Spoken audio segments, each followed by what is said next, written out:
সাংবাদিক বন্ধুগণ, দেশবাসী, বাংলাদেশের সংবিধান অনুযায়ী কোনো মানুষের রাজনীতি করার অধিকার, কোন রাজনৈতিক দল গঠন করার অধিকার, এটা আমাদের সাংবিধানিক অধিকার। এটা আমাদের গণতন্ত্রের সৌন্দর্য। আমাদের জুলাই গণ অভ্যুত্থানের পর আমরা যে গণতান্ত্রিক বাংলাদেশ পেয়েছি, বাক স্বাধীনতা, রাজনীতির বাধাহীন যে পরিবেশ পেয়েছি, সেখানে একটি নতুন দলের আত্মপ্রকাশের ঘটনা, এটা রাজনীতি একটি ইতিবাচক ঘটনা হিসেবে আমরা দেখছি। নতুন বাংলাদেশ বিনির্মাণের এই কোটি কোটি মানুষের যে অভিযাত্রা, জুলাই গণ অভ্যুত্থানে আমাদের হাজার হাজার প্রিয় ছাত্র জনতার যে জীবনদান, হাজার হাজার মানুষের আহত হওয়ার বিনিময়ে আমরা একটা নতুন বাংলাদেশ গড়তে চাই।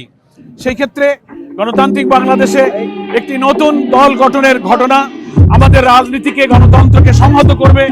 রাজনৈতিক দলের মধ্যে পারস্পরিক সম্পর্ক, সৌহার্দ্য, রাজনৈতিক চিন্তা ভাবনা, নতুন রাজনৈতিক বন্দোবস্তের ক্ষেত্রে বাংলাদেশের মানুষকে জুলাই অভ্যুত্থানের চেতনায় ঐক্যবদ্ধ রাখতে এই নতুন রাজনৈতিক দল গঠন হচ্ছে, এবং সেটা আমাদের রাজনৈতিক দলের মধ্যে জাতীয় ঐক্যের চেতনাকে সংহত করবে।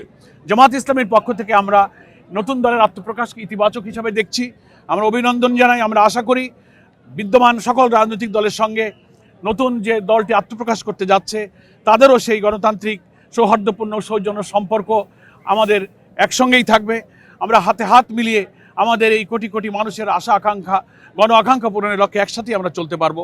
এবং আমরা এই মেধায় পরিপূর্ণ, সন্ত্রাসমুক্ত, ছাত্র নেতৃত্বের উপরে নির্ভরশীল যে রাজনৈতিক দল হতে যাচ্ছে, আমরা তাদের কাছে এটা আশা করি যে আমাদের স্বাধীনতা 53 বছরে রাজনীতির যে সুস্থ সংস্কৃতি গড়ে ওঠেনি, সেই সংস্কৃতি গড়ে তোলার ক্ষেত্রে এই দলও একটি গুরুত্বপূর্ণ অবদান রাখবে। কেবল আত্মপ্রকাশ হচ্ছে, সিলেট থেকে একটি বিশাল মিছিল নিয়ে আমাদের মাঝে কেবল আত্মপ্রকাশ হচ্ছে।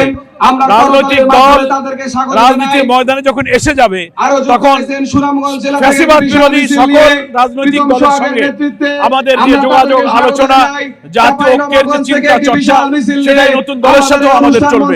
সবার সঙ্গে আমাদের আলাপ আলোচনা অব্যাহত থাকবে ইনশাআল্লাহ।